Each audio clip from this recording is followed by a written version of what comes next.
Sorry, I forgot the most important part of my job. I just want to let you guys know that there will be a question and answer time. We're going to try and extend it today to be a little bit longer, so that way more people have the opportunity to ask questions.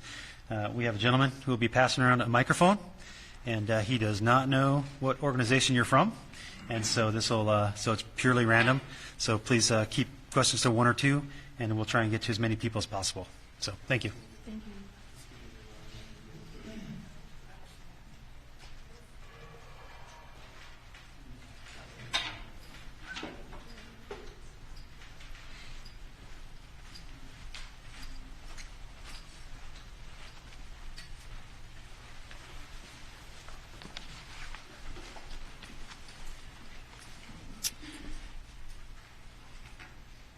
Good afternoon.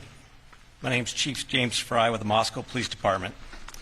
Joining me today is Captain Roger Lanier with the Moscow Police Department, Moscow Deputy City Supervisor Tyler Palmer, Colonel Kedrick Wills of the Idaho State Police, University of Idaho President Scott Green, University of Idaho Dean of Students Blaine Eccles, and Latah County Prosecutor Bill Thompson. We are thankful for all the tips and leads the public has provided in Ethan, Xana, Kaylee, and Madison's murder investigation. No bit of information is too small, and every tip will be pursued. So far, this information has helped investigators build a picture of the areas of interest and the relationships these four had with each other and our community. We still believe there's more information to be gathered, which will continue creating a window through which we view this case. We all want to understand why this happened and what drove someone to do this. The families of those involved and our entire community deserve to know. We ask anyone with any information related to what happened with these four who are in our community, their interaction with others, and whether they expressed concern or commented about someone or something strange, to get that information to us. Even if you don't believe it is relevant, investigators will review and determine if and how your information builds the picture. Sometimes what a video or picture doesn't show is equally as important as what might be there. Information on how to submit tips and updates on the investigation can be found on the Moscow Police Department webpage. We continue moving forward to understand why this occurred in our community and seek answers to bring justice for the victims and their loved ones, because they deserve it.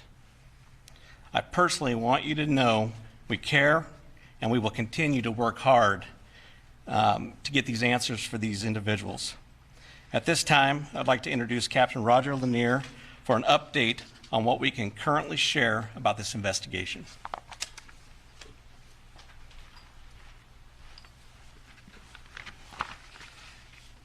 Good afternoon. I'm Captain Roger Lanier with the Moscow Police Department. I want to assure you first off that the loss of Xana, Kaylee, Madison, and Ethan remains the highest priority for the Moscow Police Department.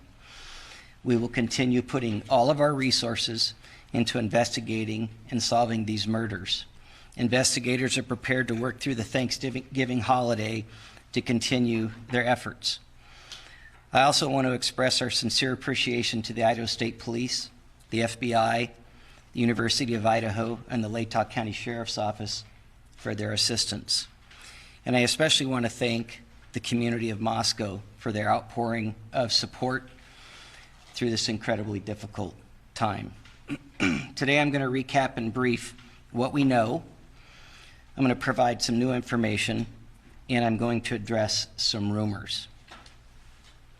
On the evening of November 12th and into the early morning hours of November 13th, Kaylee and Madison arrived home at approximately 1:45 a.m.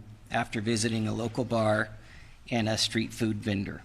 Ethan and Xana were also out in the community at Sigma Chi, and they arrived home at approximately 1:45 a.m. Two surviving roommates who were also out in the community arrived home at approximately 1 a.m.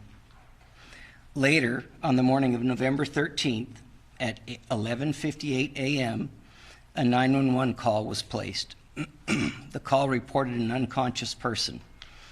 The call originated from inside the residence, and a surviving roommate's cell phone was used. During that call, the dispatcher spoke to multiple people who were on scene.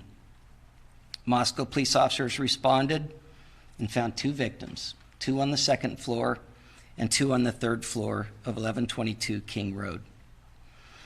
The results of autopsies indicated that the 4 were stabbed multiple times and were likely asleep during the attack. Some had defensive wounds, and there was no sign of sexual assault. We do not believe the following individuals were involved: the 2 surviving roommates, the male seen in a grub truck video circulating on the internet, a private party who drove Kaylee and Madison home, any of the individuals who spoke to the dispatcher on the 911 call. We're also aware of a male whom Madison and Kaylee had called several times the morning of November 13th, and we do not suspect that individual. Detectives have canvassed the neighborhoods looking for evidence, physical evidence, video surveillance, and they've contacted numerous residents to see if anybody may have seen or heard anything. They continue requesting tips that can be sent to our tip line or called in to our tip line. The specific areas that we're interested in are detailed on maps on our city website and our Facebook page, but as stated earlier, generally south of Taylor Avenue to Palouse River Drive, and the area west of US 95 over to the Arboretum. We have heard mention that Kaylee stated she may have had a stalker. Detectives have been looking into that, and to this point have been unable to corroborate the statement, although we continue to seek information and tips regarding that report. No suspects have been named or arrested, and we continue looking for what we believe to be a fixed blade knife used in the murders. We have not released the names of any of the subjects who spoke on the 911 call, and we have not released the call itself. Any online reports of the victims being tied and gagged are not accurate. Regarding the resources that we've put forth in this investigation, the Moscow Police Department has 4 detectives, 24 patrol officers, and 5 support staff dedicated to this investigation. The FBI has 22 investigators in Moscow and 20 additional agents assigned in various locations, as well as 2 members of the Behavioral Analysis Unit. The Idaho State Police has 20 investigators, a public information team, a forensic services and crime scene team, and 15 uniformed troopers who have been valuable in helping provide community patrols and safety patrols. We very much appreciate their support. This is our highest priority. It will remain our highest priority. We owe that to the families. At this time, I would like to introduce Colonel Kedrick Wills from the Idaho State Police.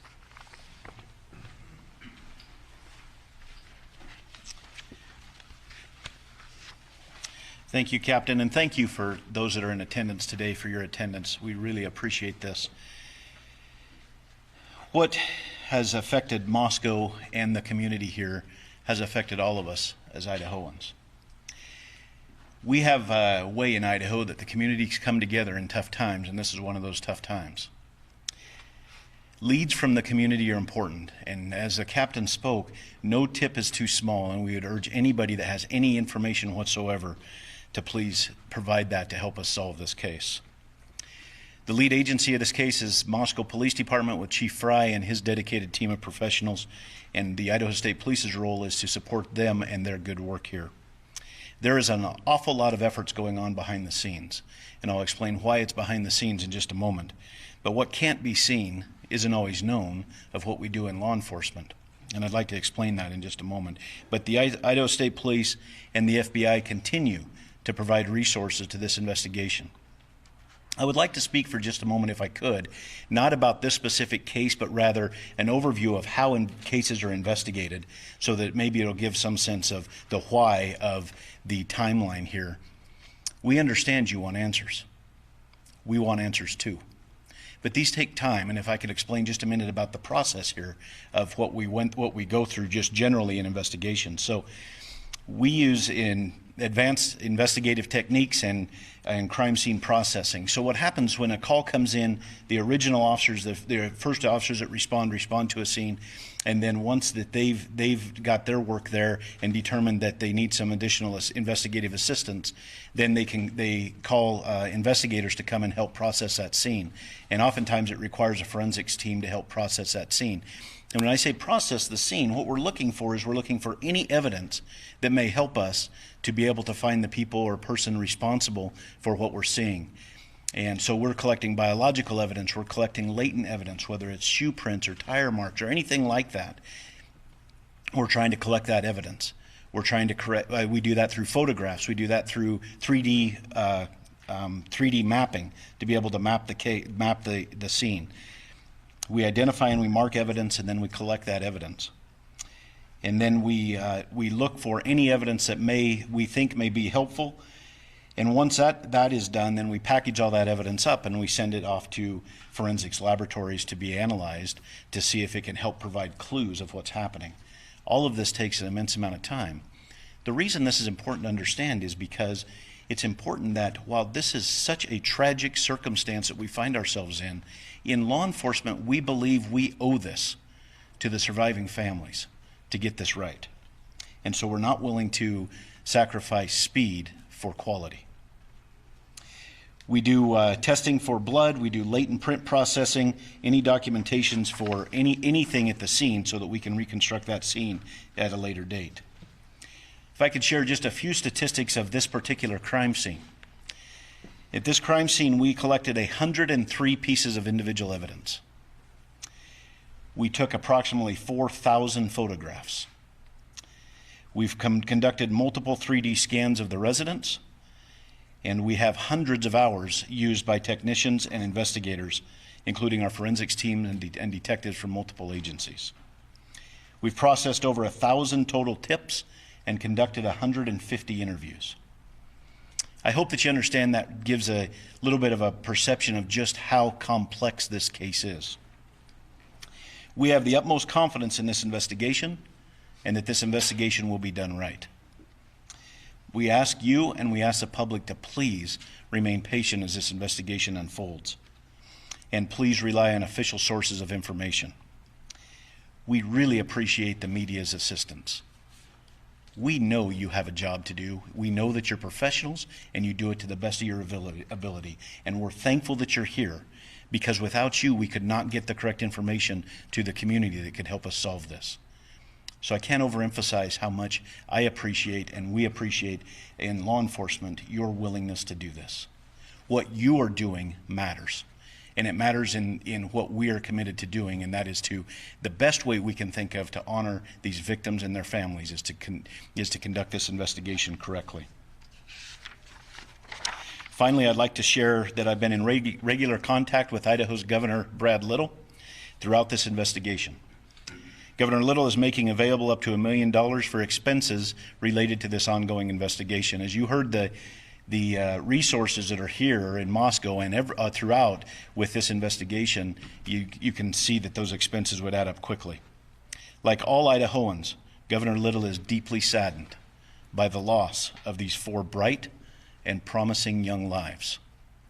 And he's making sure the state of Idaho provides all of the resources possible to ensure that the person or persons responsible for this are brought to justice. I'd now like to turn the time over to the University of Idaho President, Scott Green.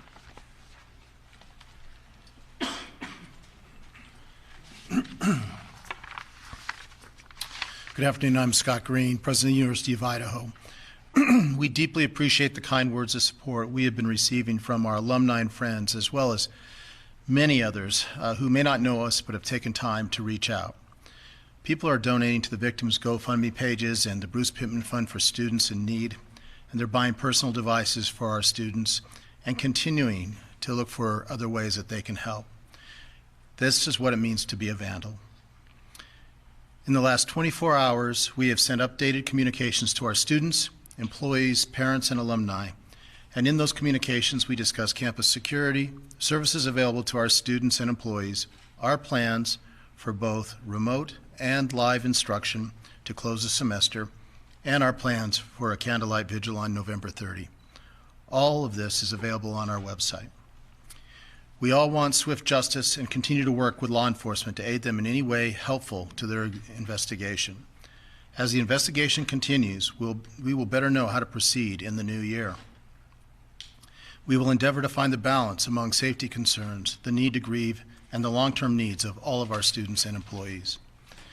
Through everything we do, we will keep Kaylee, Madison, Xana, and Ethan, as well as their families and friends, in our thoughts and our prayers. Thank you. I'm sorry, I need to introduce Deputy City Supervisor Tyler Palmer. Tyler, sorry.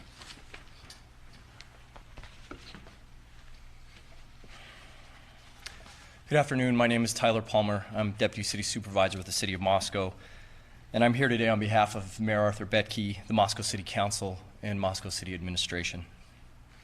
The loss of Kaylee, Madison, Xana, and Ethan has sent an overwhelming, palpable wave of grief, confusion, sorrow, and anger through our peaceful community. Mayor Betke, with the support of our City Council, has instructed staff to marshal all necessary resources for our law enforcement professionals as they diligently work to assure the safety of every member of this community and find the person or people responsible for this.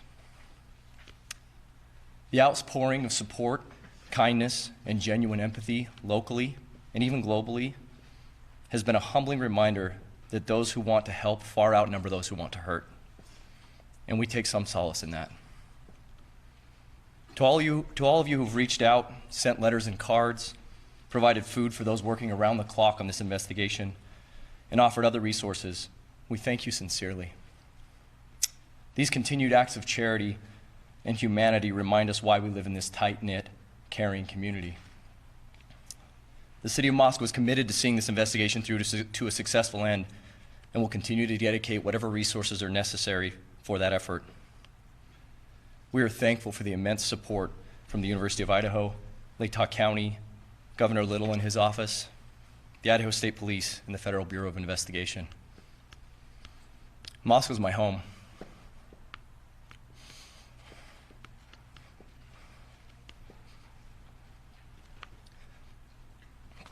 And I know we won't be defined by tragedy, but how we respond to it. We mourn the loss of these beautiful young people, and we will relentlessly pursue justice on their behalf. Thank you.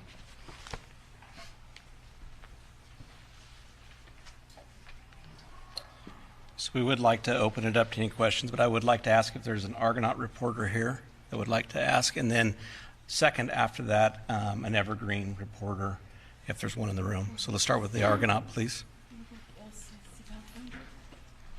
I'm with the LCSC Pathfinder. Can I speak? James Torman Aldrich with the Argonaut. I have two questions, if that's all right. Firstly being what the police presence is going to look like after Thanksgiving break and how long that's going to last. So I'll go ahead and answer. The police presence is going to be very heavy after the break. We have Idaho State Patrol that will also still be in the area, and you'll see a high impact of patrol officers and troopers, as well as Lake County Sheriff's Department personnel in the area. And then secondly, will there be any possibility of the release of the 911 phone call, even in transcript form? Not at this time. That's part of our investigation.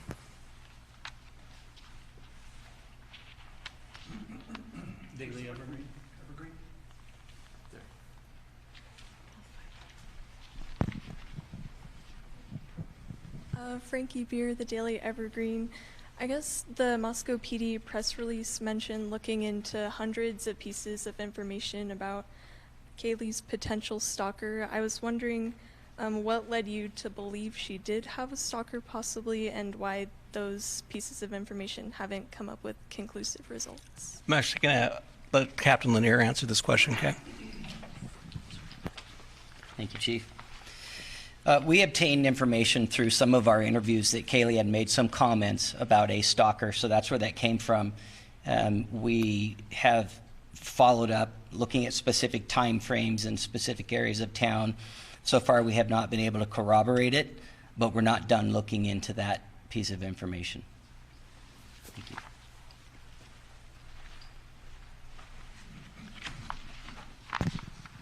Dan Springer, Fox News. If I can get Captain Lanier. Sir, why not tell the public who the target was? You've said that this was a targeted attack. Why not tell the public who was targeted? If it was multiple people, it would go a long ways to telling the public what you're looking for and who you're looking for, the type of person you're looking for. Why not do that to alleviate some of the fears out there in the community? Well, first and foremost, we have the integrity of the investigation to preserve. And we feel like that information is integral to us and how we conduct our investigation. Releasing that to the public may or may not flood us with a lot of information that's not relevant or specific to what we're looking at. Don't you So, want more information from the public? we do want more information, but we don't want to put our investigation in jeopardy by releasing what we have. There's always a balance between what you're willing to release versus what you're trying to gather. We told the public very clearly from the beginning that we're looking for a knife. We've told the public very clearly from the beginning that we believe it was a targeted attack. I mean, to be honest, you're going to have to trust us on that at this point, because we're not going to release why we think that.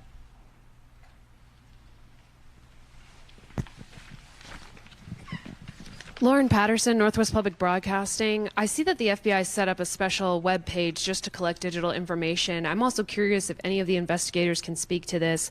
Curious if the Wi-Fi hotspot has been tapped at all. It's possible if the suspect had their phone on them, it may have pinged off the Wi-Fi in the residence. Has that been checked on at all?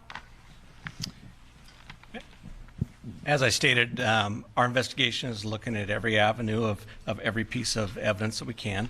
The FBI has given us a website for any downloads of video or anything, so we ask people, if you have any of that, to send it to us, please.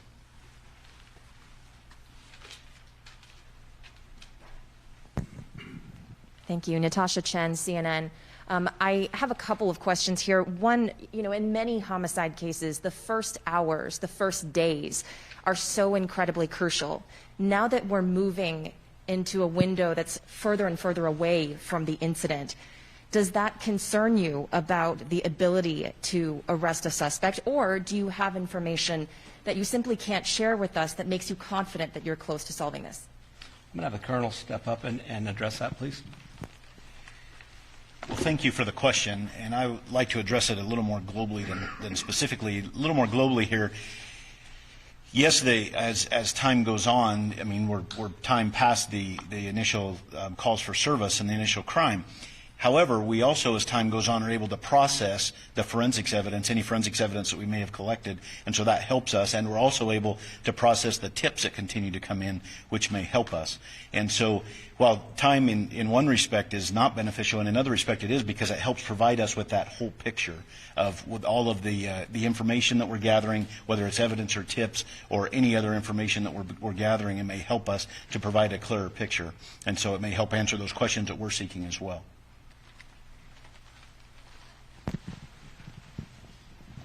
Hi, Angela Palermo, Idaho Statesman. I was wondering if there's any evidence that suggests the attacker visited the first floor where the two surviving roommates were. That information will not be released at this time. It's part of our investigation, and as we stated earlier, there's many things that are involved in an investigation that we will release and things we won't.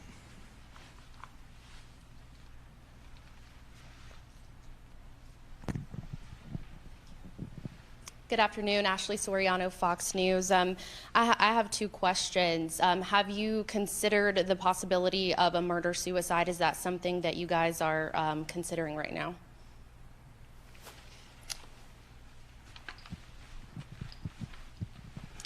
That question has been asked previously, not at a press conference. It's certainly something that we looked at in the early part of the investigation. It is not something that we're looking at this time. And I know some of the investigators' vehicles and police vehicles are coming in and out of the driveway. Do you think that potentially could disturb any tire marks or other evidence?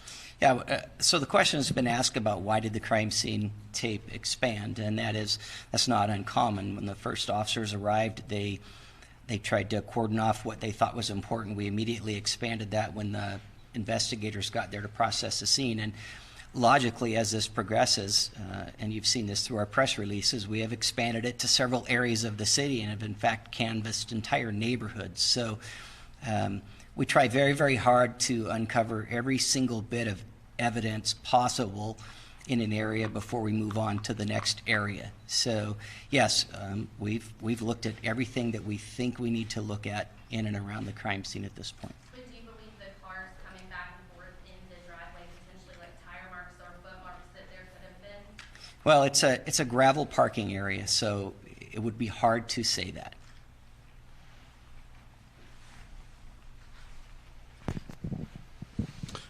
How are you folks holding up? How are your detectives and officers holding up? And Chief, you mentioned that detectives are prepared to work tomorrow on Thanksgiving, so is the expectation that they will be? That is correct. We're going to have many detectives and agents working all the way through this incident.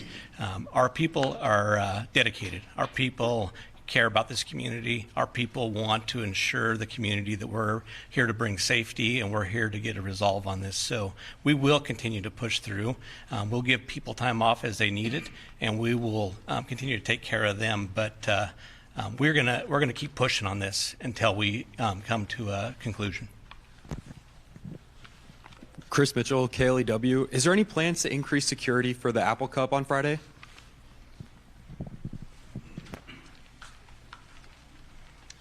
Well, I can't speak to what's going on in the state of Washington. I can only speak to what we're doing here on the campus of the University of Idaho in concert with President Green and his team.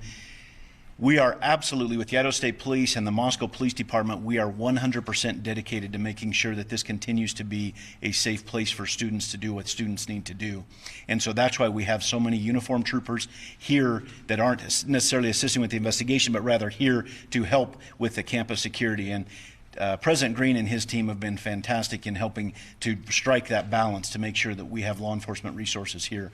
So while I can't speak what's going on anywhere else, I can tell you at the University of Idaho we have a lot of state troopers, a severe increase of state troopers and Moscow police officers here, both on campus as well as throughout the community.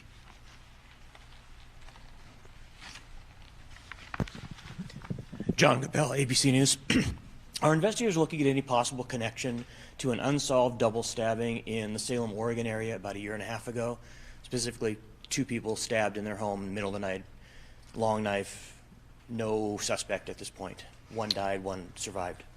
I think we're looking at every avenue, and we have other agencies reaching out to us with other cases and stuff that we are doing follow-up on, and we will continue to follow up on those. Are you aware of that case? I actually had a tip come in on that case, and I forwarded it to our tip line. Okay. One more question. Can you confirm the bodies have been released to the families or are being so released today? I believe they have been released to the family, and I know that I believe one of them has already had a funeral.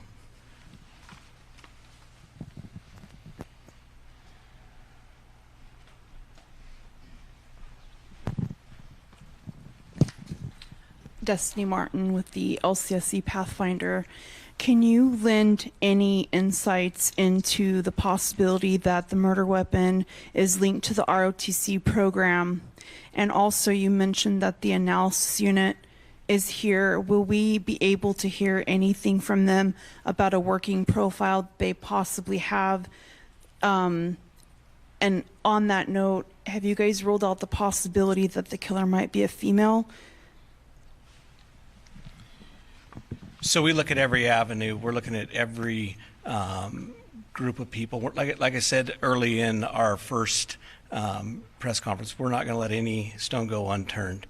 I believe can you just clarify your second portion of that question?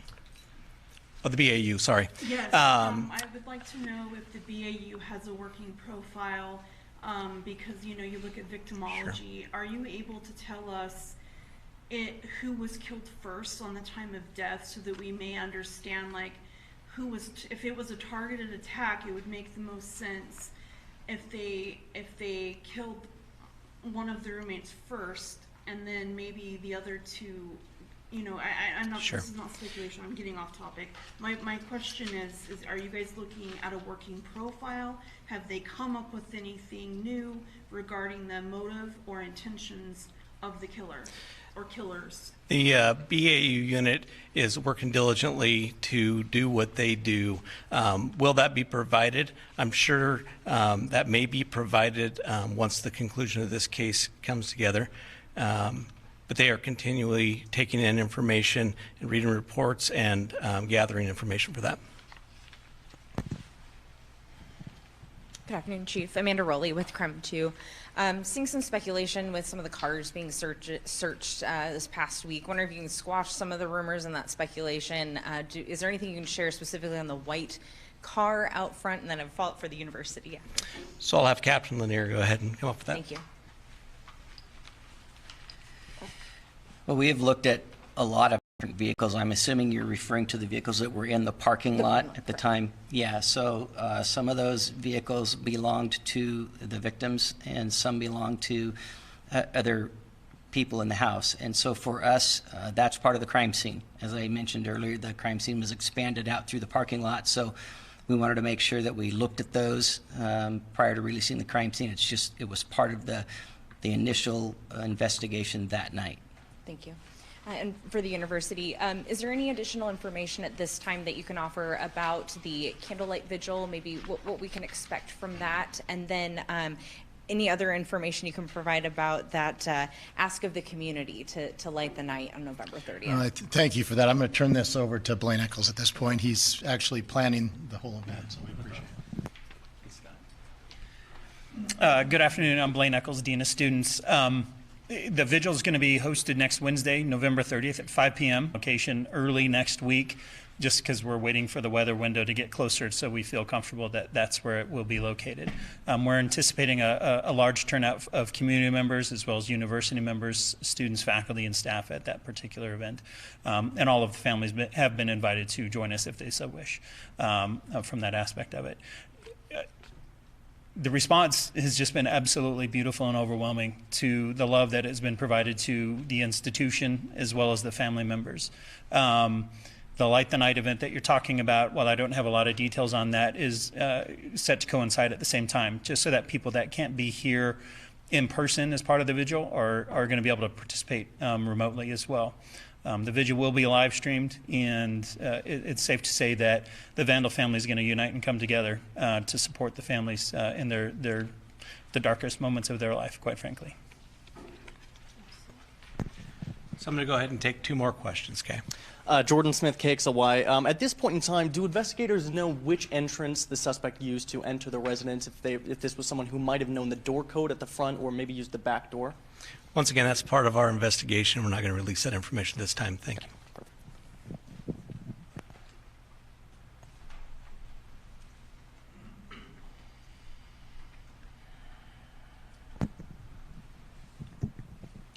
Noah Bolter, Murrow News 8.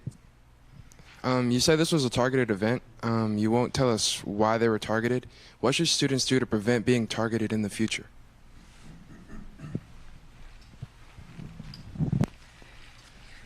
Well, that's a great question, especially in light of what just happened. If you would have asked us 9 days ago, we would have had probably a different answer. Moscow's always been a very safe community. In light of this, and maybe we should always look at it this way, vigilance, always traveling in pairs, knowing where you're going, telling someone when you arrive, and just that kind of general awareness. Maybe we should, as a community, have always been doing that. You know, in some ways, this took our innocence. I would tell students that you need to stay with a friend. I know that the university staff is looking at different options to increase some of the safety on campus and providing certain options to students. So, yeah, going forward, there's a lot of things that maybe we wish we would have done before, but we need to start doing now. So I'm going to go ahead and close, but what we do want to let our community know that we do care. we do want to provide a safe environment. We will continue to work hard, and we'll continue to do everything we can. We want people to be vigilant. We want people to report anything suspicious to us and let us get there and handle it.